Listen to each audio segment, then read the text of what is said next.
Hello guys, আজকে চলে এসেছি আবার একটা ডেইলি ব্লগ নিয়ে। আর হ্যাঁ, এতক্ষণে হয়তো তোমরা টাইটেল থেকে বুঝতেই পেরেছো আজকে ভিডিওটা কিসের উপর হতে চলেছে। তার জন্য কিন্তু ভিডিওটা একদম লাস্ট অব্দি দেখতে হবে। দেখো সকাল সকাল কিন্তু আমি ঘুম থেকে উঠে রেডি সেডি হয়ে গেছি। আর এখানটাতে দেখি বোন খাচ্ছে তাড়াতাড়ি করে, কারণ ও যাবে স্কুলে। আর ওকে দেখে আমার প্রচন্ড হাসি পাচ্ছিল, কারণ ও আমার উপরে প্রচন্ড রেগেছিল। আর বোন যখনই রেগে থাকে তখনই আমার খুব হাসি পায়, জানি না কেন। তারপরে মা ডাক দিল, আর গিয়ে দেখি মা রান্না করছে, তাড়াতাড়ি করে আমাকে খেতে দিয়ে দিল।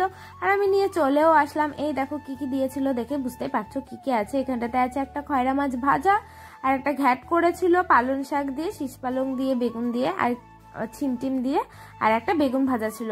তা আমি তো বেগুন ভাজা দিয়ে ভাবছিলাম পুরো ভাতটা খেয়ে নেব। তারপরে মা তো জোর করে বললো না, যে সব ভাত খেয়ে যেতে হবে, কারণ অনেকটা রাস্তা যেতে হবে আমাকে। আর তারপর আমি চলে এসেছিল, ও খাওয়া দাওয়া করে নিল। আর এখানটাতে আমি সোয়েটার পরে নিয়েছি, কারণ আমি জানি না বাইকে যেতে গেলে ঠান্ডা লাগবে আমার। আর আমার এত ঠান্ডা লাগে, ওই হাওয়াগুলো লাগলে যদি আমার গলা টলা বসে যায়, তাই আমি তাড়াতাড়ি করে সেই ভয়তে সোয়েটার পরে নিয়েছি। আর এই বাবু তো সোয়েটার পরে আসেনি, ব্যাগে করে নিয়ে এসেছিল। আর রোজকার মতন আমার কাছে ব্যাগটা দিয়ে দিল, আর তারপরে এনে বাইকটা ঘোরাতে লাগলো। আর এখন আমরা বেরিয়ে পড়েছি বাড়িতে, সবাইকে টাটা করে দিয়ে। আমি না টাটা করা ভিডিওটা করেছিলাম, কিন্তু ভিডিওটা ওঠেইনি, তাই আমি আর দিতে পারলাম না। আর তারপরে সোজা চলে গেছিলাম পেট্রোল পাম্পে তেল ভরতে। আর আজকে আমি ফার্স্ট বার তেল নিজের টাকা দিয়ে ভরে দিয়েছি ওকে। আর আমার এত কষ্ট হচ্ছিল, ও বলছে কি একটু দেখা যে নিজের টাকা খরচা করতে কত কষ্ট হয়। সত্যি কথা, নিজের টাকা খরচা করতে না খুব কষ্ট হয়।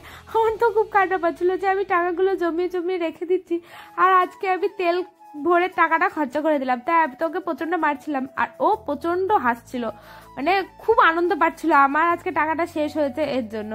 তারপরে দেখো আমরা অনেকটা রাস্তা চলে এসেছি, আর রাস্তার দুধার দারুণ লাগছে না, একদম গ্রাম্য পরিবেশ, দেখতে দারুণ লাগে। আমি না শুধু ভাবি যে আমার যদি এরকম জায়গায় বাড়ি হতো। আর তারপরে আবার পরে ভয় লাগে যে না, এরকম ফাঁকা জায়গায় বাড়ি না করাই ভালো, একা একা কোথায় যাব, ঝুম পরিবেশ, পরে ভয় লাগবে, কোথাও বেরোতে পারবো না।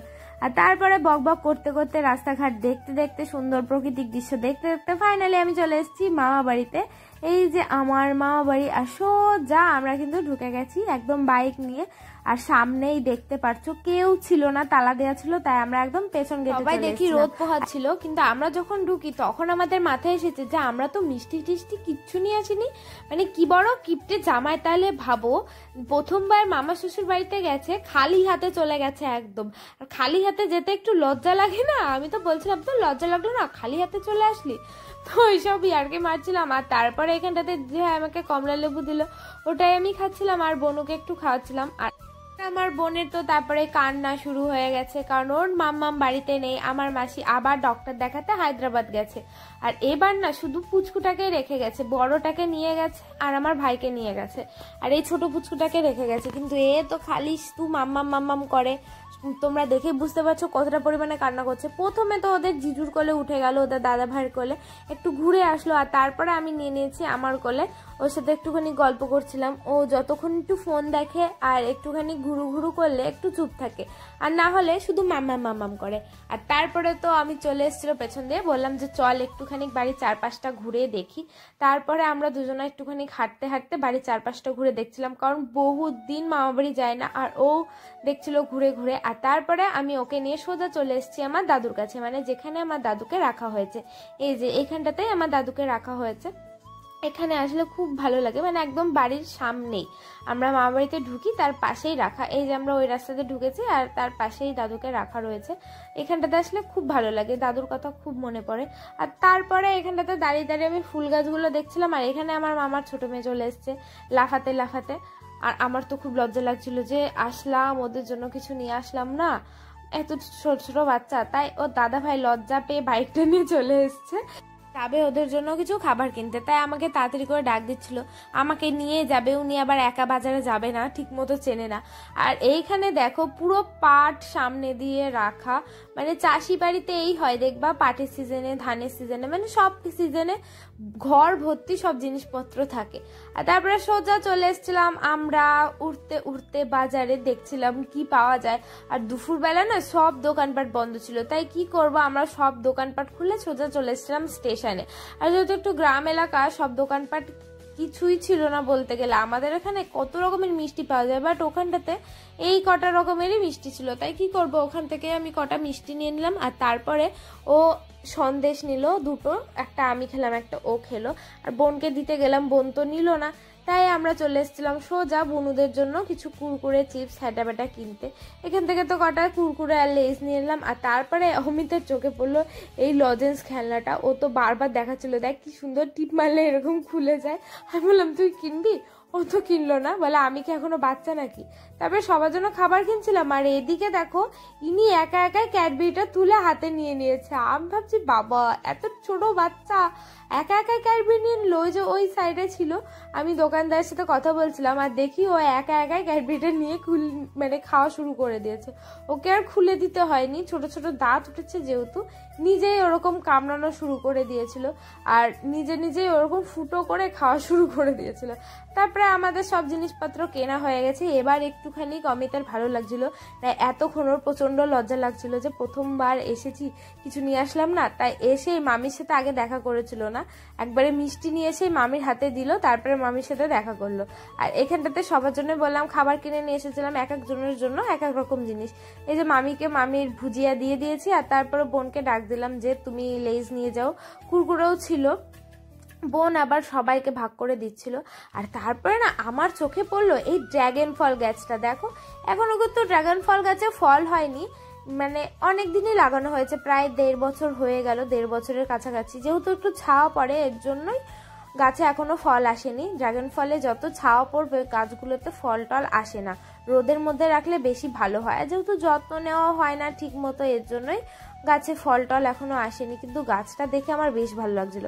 আর তারপরে আমার ছোট বোনু তো এখানটাতে এসে দুধু খাওয়া শুরু করে দিয়েছিল, কারণ ওর খিদে পেয়ে গেছিল, খুবই কান্না করছিল। আর তারপরে আমরা ভাবলাম যে একটু বাগানটা ঘুরে আসি, কারণ আমার মা বাড়ি প্রচুর এলাকা জুড়ে, মানে অনেকটা বড় এলাকা জুড়ে, আর প্রচুর গাছপালা লাগানো, অনেক বড় পুকুরও আছে, তোমাদের আমি সবটাই আজকে দেখাবো। তো বাগানে গিয়ে আগে আমার এই কামরাঙা গাছ চোখে পড়েছে, কত ছোট ছোট কামরাঙা হয়ে রয়েছে, এখনো বড় বড় হয়নি আর পাকেও নি। তারপরে আমার মনে পড়লো যে একজন তো আমাকে কমেন্ট করেছিল যে দিদি ভাই তুমি কামরাঙা ভিডিও ট্রাই করো একদিন। তো আমি সেই ভেবেই তাড়াতাড়ি করে চলে গেছিলাম যে দেখি তো একটু বড় সাইজের কামরাঙা পাওয়া যায় নাকি গাছে। গাছটা না প্রচুর বড় ছিল, কিন্তু ঝড়ে গাছটা ভেঙে গেছে। প্রত্যেকবার এই হয়, গাছ বড় হয় আর ঝড়ে ডালপালা ভেঙে যায়। তার আমার এত ভয় লাগছিল বাগানে ঢুকতে, কারণ আমার বাপিকে সাপে কামড়ানোর পর থেকে আমরা সাপে ভীষণ ভয় পাই, আমরা তো একদম বাগানে টাগানে যেতেই চাই না। তাও আমি অনেক ভয়তে বাগানে গেছি, আর অমিত আমাকে বারবার ভয় দেখাচ্ছিল যে ওই দেখ সাপ, ওই দেখ সাপ, আমার এত ভয় লাগছিল। তারপরে আমি গাছ থেকে ফাইনালি একটা একটু হলুদ হলুদ টাইপের কামরাঙাটা পেয়েছি। ওটা যে মুখে দিলাম এতটা পরিমাণে টক, কি বলবো, প্রচন্ড টক লাগছিল, কিন্তু আমার খেতে আবার ইচ্ছাও করছিল। লবণ দিয়ে খেলে যা লাগতো না। আর এই কামরাঙার ভিডিও একদিন আমি অবশ্যই দেবো, কিছুদিন ওয়েট করো, অবশ্যই দিয়ে দেবো। তারপরে কিছু পাকা পাকা দেখে কামরাঙা আমি তুলে নিলাম, মানে পাকা পাকা তো না, একটু বড় বড় দেখে তুলে আমার ছোট বোনু পিউকে দিয়ে দিয়েছে। আর এইখানটাতে তো অমিত কামরাঙা খুঁজছে যে একটুখানি বড় বড় পাওয়া যায় নাকি, কারণ একদম ছোট ছোট তোমরা দেখেই বুঝতে পারছো। তাও কিছু কিছু দেখে একটু বড় পারছি, আর ওগুলোই নিয়ে নিচ্ছিলাম। দেখো কত সুন্দর লাগছে না, এগুলো যদি বড় হতো না। আর গাছ থেকে তো মানে গাছে তো থাকেই না, লোকজন এসে ছেলেপেলে এসে চুরি করে নিয়ে চলে যায়, কারণ বাগানের পেছন সাইডে ঢুকে নিয়ে চলে যায়, যেহেতু আমার বাড়িটা একদম সামনে। আর তারপরেই চলে গেছি আমরা আমড়া গাছ দেখতে, বিলাতি আমড়া গাছ লাগিয়েছে নতুন, একদম নতুন গাছে নতুন ফল দেখতে গেছি, গিয়ে দেখি মোটে 3টে ফল হয়েছে আর বড়ও হয়নি। তো আমি দেখার আগে অমিত এখানটাতে দেখছিল, কারণ ওর টক খেতে প্রচুর ভালো লাগে। ও তো একা একা কামরাঙা খাচ্ছিল আর বলছিল যে না এটা এখনো পাকেনি আর বড়ও হয়নি, এটা নেওয়া যাবে না। দেখো কয়টুকু কয়টুকু আমরা, এইটুকু আমরা কি আর নিয়ে মাখানো যায়, যদি বড় হতো তাহলে নেওয়া যেত। আর একটা আমড়া গাছ ছিল, কিন্তু ওইটা মামু কেটে দিয়েছিল। তারপরে চলে এসেছি সোজা আমরা হাঁটতে হাঁটতে পুকুর পাড়ে, আর তোমাদের আমি পুকুর পাড়টা দেখাবো। পুকুরে জল নেই, কিন্তু পুকুরটা অনেক বড়, আর ঠিক মতো এখনো কাটাই হয়নি। পুকুরটা আগে ছোট ছিল আর এখন প্রচুর বড়। দেখো অল্প পরিমাণে জল রয়েছে, যেটুকু জল আছে সেইটুকু জলেও কিন্তু মাছ ছাড়লে হয়, কিন্তু একটা মাছও নেই। পুকুরটা লিটারালি করা ছিল মাছ চাষ করার জন্য, কিন্তু এখনো কিচ্ছু করা হয়নি। আমি যখন ছোট ছিলাম তখন পুকুরটা অল্প একটু পরিমাণে ছিল, আর তখন আমি একবার ডুবতে ডুবতে বেঁচে গেছিলাম, কিন্তু এখন অনেকটা পরিমাণে জল আর প্রচুর গভীর, দেখি বুঝতে পারছো। আর পুকুরের যে মাটিগুলো কেটে কেটে রাখা হয়েছে সেটা এইখানটাতে রেখে পুরো পাহাড় তৈরি করা হয়েছে। আমার পেছনে পুরো পাহাড়, মনে হচ্ছে আমি পাহাড়ে চলে এসেছি। আর ওই পেছনটাতে মৌমাছি চাষ করা হয়, তোমাদের একদিন ভিডিও অবশ্যই দেবো যে কিভাবে মৌমাছি চাষ করে। আর পেছনে পুরোটাই বাগান। তারপর আমার একা একা ভয় লাগছিল, কারণ অমিত তো চলে গেছিলো আমাকে রেখে, তাই আমি সোজা চলে এসেছিলাম দিদি ভাইয়ের কাছে, কারণ বাগানে একা একা থাকলে আমার ভীষণ ভয় লাগে। পাশেই বাঁশ বাগান রয়েছে। আর এখানটাতে এসে দেখি সবাই রেডি হয়ে গেছে, কারণ আমরা এখন সবাই মিলে যাব ড্র্যাগন ফলের বাগানে। আর আমার মামি রেডি হয়নি, মামি বললো যে তোরা যা, আমি তাড়াতাড়ি করে রান্না করে নিই। তাই আমরা কি করব, মামি আর গেল না, তাই আমরাই একটুখানি হাই হ্যালো করতে করতে, একটু ভিডিও করতে করতে রওনা দিয়ে দিলাম আমাদের মাঠে যাওয়ার উদ্দেশ্যে। আর আমরা ভেবেছিলাম যে রাস্তা দিয়ে যাব না, আজকে আমরা ভিডিও করতে করতে পুরো মাঠ দিয়ে যাব, তাতে তোমাদের সাথে আমি আমার মামা বাড়ির জমিগুলো শেয়ার করতে পারবো। আর মাঠটা না এত সুন্দর দেখতে লাগে এই শীতকালে, যারা গ্রামে থাকো তারা জানো যে কত সুন্দর লাগে। তাই আমি তো আর ওয়েট করতে পারিনি, অনেক দিন পরে আমি মা বাড়ি এসেছি, তাই লাফাতে লাফাতে দৌড়াতে দৌড়াতে পাগলের মতো আমি চলে যাচ্ছিলাম। আর এই যে কত বড় বাগান তোমরা দেখতেই পাচ্ছ, ভিডিও করার চক্করে আমাকে রেখেই সবাই চলে যাচ্ছিল, তাই আমি দৌড়াতে দৌড়াতে গিয়ে আবার সবার পেছন ধরেছি। আর গিয়ে তো অমিতকে মারা শুরু করে দিয়েছি, কারণ ও আমাকে ফোন দিচ্ছিল না, ওর ফোনে আমি একটুখানি শর্টস ভিডিও বানাবো বলে। তোমরা কিন্তু আমার শর্ট চ্যানেল যারা যারা এখনো ফলো করনি জলদি জলদি গিয়ে কিন্তু ফলো করে দিয়ে আসবে। ইউটিউবে হচ্ছে রেশমিওয়ালা শর্টস, আর হচ্ছে ফেসবুকে রেশমি কি দুনিয়াতে, ঠিক আছে। আর ইনস্টাগ্রামেও কিন্তু ফলো করে দেবে বেকার রেশমিতে। দেখো আমার বোন এদিকে আমার ফোনে ভিডিও বানিয়ে দিচ্ছিল আমার লং ভিডিওর জন্য, আর এদিকে আমি অমিতার ফোন নিয়ে শর্টস ভিডিও বানাচ্ছিলাম। আমরা লোকজনের বাড়ির ওপর দিয়ে চলে এসেছি মাঠে, আর মাঠটা দেখতে এত সুন্দর লাগছিল গাইস, পুরো একদম হলুদ ছিল, কারণ এখন সর্ষে ফুলেই ভরেছিল মাঠ, এই শীতকালে তো এই হয়। আর আমি সর্ষে ফুলের মধ্যে দিয়ে সুন্দরভাবে দৌড়াতে দৌড়াতে যাচ্ছিলাম, আমার এত ভালো লাগছিল, মনে হচ্ছিল আমি খালি ভিডিও করেই যাই। তোমরা এরকম সর্ষে ক্ষেতের মাঝখানে গিয়ে কে কে ভিডিও বানিয়েছো এই শীতকালে কমেন্টে কিন্তু জানাবে। দেখবে যত ব্লগার আছে, যত ইনস্টাগ্রাম ইনফ্লুয়েন্সার আছে, শীতকালে কিন্তু এরাই সর্ষে খেতে গিয়ে ফটো কিংবা ভিডিও করবেই করবে। দেখো তোমাদের সাথে বক বক করতে করতে আমি আমাদের জমিতে চলে এসেছি। এই যে আমাদের জমির মেশিন, শ্যালো মেশিন নাকি বলে, আর চারিদিকে তাকাচ্ছি শুধু ধান গাছ লাগানো, পেঁয়াজ গাছ লাগানো, রসুন গাছ লাগানো, আর সব জায়গায় শুধু হলুদ আর হলুদ, মানে শুধু সর্ষে লাগানো। এই যে আমার পাশে দেখতে পাচ্ছ এটা কি শাক আমি জানি না, কিন্তু তার পাশে লাগানো ছিল পেঁয়াজ। আর আমি সর্ষে ক্ষেতের মাঝখান দিয়ে এসেছি, আমার কালো জিন্স পুরো হলুদ হলুদ হয়ে গেছে জায়গায় জায়গায়, আর আমি ভিডিও করতে গিয়ে পুরো পড়েই যাচ্ছিলাম, আমি 2-3 বার হোঁচট খেয়েছি। আর তারপরে দেখো এই যে গন্ডারে আখের পুরো বাগানটা, আমি যখন ছোট ছিলাম এই বাগান থেকে আমি কত আখ চুরি করে খেয়েছি। আর তারপরে সোজা চলে এসেছিলাম আমরা ড্রাগন ফলের বাগানে, ওই যে বাড়িটা দেখালাম ওনাদেরই ড্রাগন ফল, আমাদের কোন দাদু হয়, তো ওনারা বাড়িতে ছিল না, তাই এসে দেখি যে ড্রাগন ফলের বাগানও তালা দেওয়া। তাই কি করব, আমরা সোজা চলে গেছিলাম পেয়ারা চুরি করতে, আর সেই পেয়ারা গাছের চাষ হচ্ছিল, ওখান থেকে আমরা 2টো পেয়ারা নিয়ে নিয়েছি। আর আমি তো বসে বসে ভাবছিলাম যে কি কষ্ট করে আসলাম আমি, কিন্তু আমি দেখতে পাচ্ছি না ড্রাগন ফলের বাগানে গিয়ে। কিন্তু দেখো বাগানে গিয়েও আমার কোনো লাভ হতো না, যেহেতু শীতকাল, তাই গাছে কোনো ফলও নেই, কোনো ফুলও নেই, পুরো শুধু গাছগুলো রয়েছে, কিন্তু দেখতে ভালো লাগছে। এই গরমকালে আমি আসবো, তখন ফল হবে, ফুল হবে, দেখতেও ভালো লাগবে, তোমাদের সাথেও শেয়ার করব। দেখো চারিপাশ দিয়ে তার কাটা দিয়ে রয়েছে, যাতে কেউ গিয়ে ড্রাগন ফল চুরি না করতে পারে। আর ওদিকে তো ওদের মন খারাপ হয়ে গেছে, ওরা একদম ফালতু ফালতু এসেছে, ওদের খুব রাগ হচ্ছিল।